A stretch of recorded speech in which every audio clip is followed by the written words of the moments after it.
మరియు నాకు యాజకత్వము చేయుటకై నీ సహోదరుడైన అహరోనును అతని కుమారులను అనగా అహరోను కుమారులైన నాదాబును అబీహును ఎలియాజరును ఈతామారును ఇశ్రాయేలీయులలో నుండి నీ యొద్దకు పిలిపింపుము. అతనికి అలంకారమును ఘనతయు కలుగునట్లు నీ సహోదరుడైన అహరోనుకు ప్రతిష్ఠిత వస్త్రములను కుట్టవలెను. అహరోను నాకు యాజకుడగునట్లు నీవు అతని ప్రతిష్ఠించుదు. అతని వస్త్రములను కుట్టుటకై నేను జ్ఞానాత్మతో నింపిన వివేక హృదయులందరికీ ఆజ్ఞయిమ్ము. పతకము ఏఫోదు నిలువుటంగి విచిత్రమైన చొక్కాయి పాగా దట్టియు వారు కుట్టవలసిన వస్త్రములు. అతడు నాకు యాజకుడయుండునట్లు వారు నీ సహోదరుడైన అహరోనుకు అతని కుమారులకును ప్రతిష్ఠిత వస్త్రములను కుట్టింపవలెను. వారు బంగారును నీల ధూమ్ర రక్తవర్ణములు గల నూలును సన్ననారను తీసుకొని బంగారుతోనూ నీల ధూమ్ర రక్తవర్ణములు గల ఏఫోదును పేనిన సన్ననారతోనూ చిత్రకారుని పనిగా చేయవలెను. 2 అంచులయందు కూర్చబడు 2 భుజఖండములు దానికుండవలెను. అట్లు అది సమకూర్పబడియుండును. మరియు ఏఫోదు మీద నుండు విచిత్రమైన దట్టి దాని పనిరీతిగా ఏకాండమైనదై బంగారుతోనూ నీల ధూమ్ర రక్తవర్ణములు గల నూలుతోనూ పేనిన సన్ననారతోనూ కుట్టవలెను. మరియు నీవు 2 లేత పచ్చలను తీసుకొని వాటి మీద ఇశ్రాయేలీయుల పేరులను అనగా వారి జనన క్రమము చొప్పున 1 రత్నము మీద వారి పేర్లలో 6ను 2వ రత్నము మీద తక్కిన 6 పేర్లను చెక్కింపవలెను. ముద్ర మీద చెక్కబడిన వాటి వలె చెక్కిడి వాని పనిగా ఆ 2 రత్నముల మీద ఇశ్రాయేలీయుల పేర్లను చెక్కి బంగారు జవలలో వాటిని పొదగవలెను. అప్పుడు ఇశ్రాయేలీయులకు జ్ఞాపకార్థమైన రత్నములనుగా ఆ 2 రత్నములను ఏఫోదు భుజముల మీద ఉంచవలెను. అట్లు జ్ఞాపకము కొరకు అహరోను తన 2 భుజముల మీద యెహోవా సన్నిధిని వారి పేరులను భరించును. మరియు బంగారు జవలను మేలిమి బంగారుతో 2 గొలుసులను చేయవలెను. సూత్రముల వలె అల్లిక పనిగా వాటిని చేసి అల్లిన గొలుసులను ఆ జవలకు తగిలింపవలెను.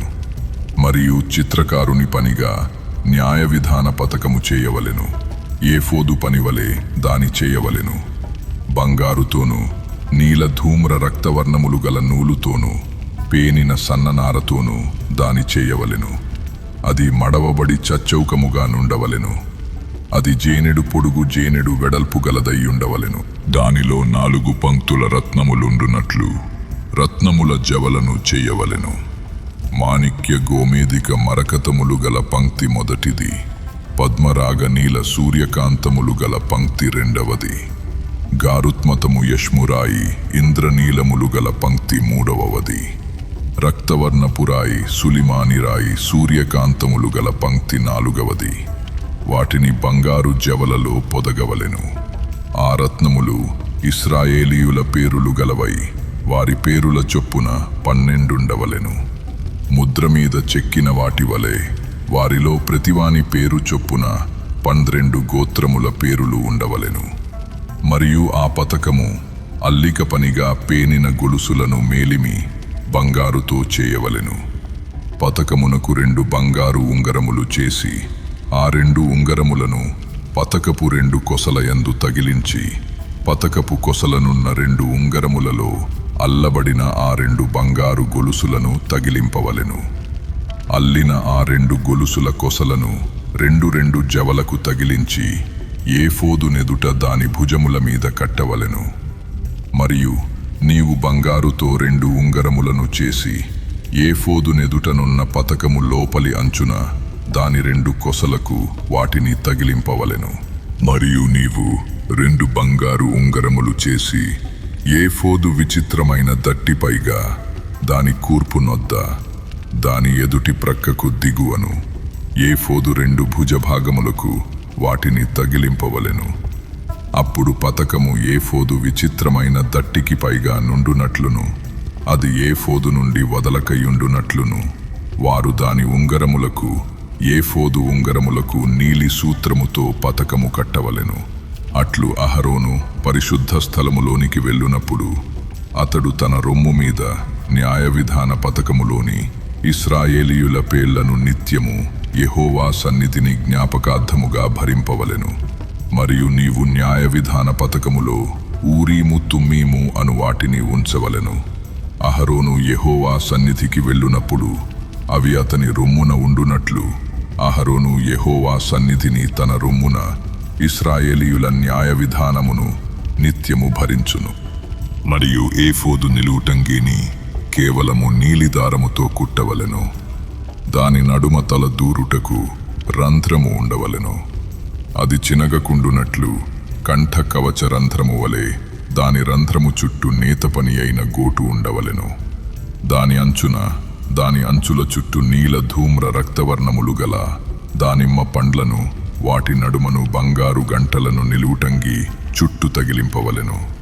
ఒక్కొక్క బంగారు గంటయు దానిమ్మ పండును ఆ నిలువుటంగి క్రింది అంచున చుట్టూ ఉండవలెను. సేవ చేయునప్పుడు అహరోను దాని ధరించుకొనవలెను.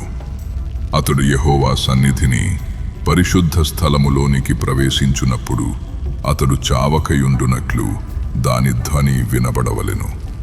మరియు నీవు మేలిమి బంగారు రేకు చేసి ముద్ర చెక్కునట్లు దానిమీద యెహోవా పరిశుద్ధుడు అను మాట చెక్కవలెను. అది పాగా మీద ఉండునట్లు నీలి సూత్రముతో దాని కట్టవలెను. అది పాగా ముందటి వైపున ఉండవలెను.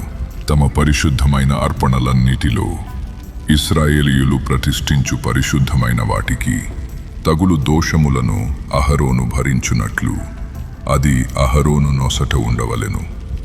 వారు యెహోవా సన్నిధిని అంగీకరింపబడునట్లు అది నిత్యమును అతని నొసట ఉండవలెను. మరియు సన్ననారతో చొక్కాయిని బుట్టా పనిగా చేయవలెను. సన్ననారతో పాగాను నేయవలెను. దట్టిని బుట్టా పనిగా చేయవలెను. అహరోను కుమారులకు నీవు చొక్కాయిలను కుట్టవలెను. వారికి దట్టీలను చేయవలెను. వారికి అలంకారమును ఘనతయు కలుగునట్లు కుళ్ళాయిలను వారికి చేయవలెను. నీవు నీ సహోదరుడైన అహరోనుకును అతని కుమారులకును వాటిని తొడిగింపవలెను. వారు నాకు యాజకులగునట్లు వారికి అభిషేకము చేసి వారిని ప్రతిష్ఠించి వారిని పరిశుద్ధపరచవలెను. మరియు వారి మానమును కప్పుకొనుటకు నీవు వారికి నారలాగులను కుట్టవలెను. వారు ప్రత్యక్షపు గుడారములోనికి ప్రవేశించునప్పుడైనను పరిశుద్ధ స్థలములో సేవ చేయుటకు బలిపీఠమును సమీపించునప్పుడైనను వారు దోషులై చావకయుండునట్లు అది అహరోను మీదను అతని కుమారుల మీదను ఉండవలెను. ఇది అతనికిని అతని తరువాత అతని సంతతికిని నిత్యమైన కట్టడ.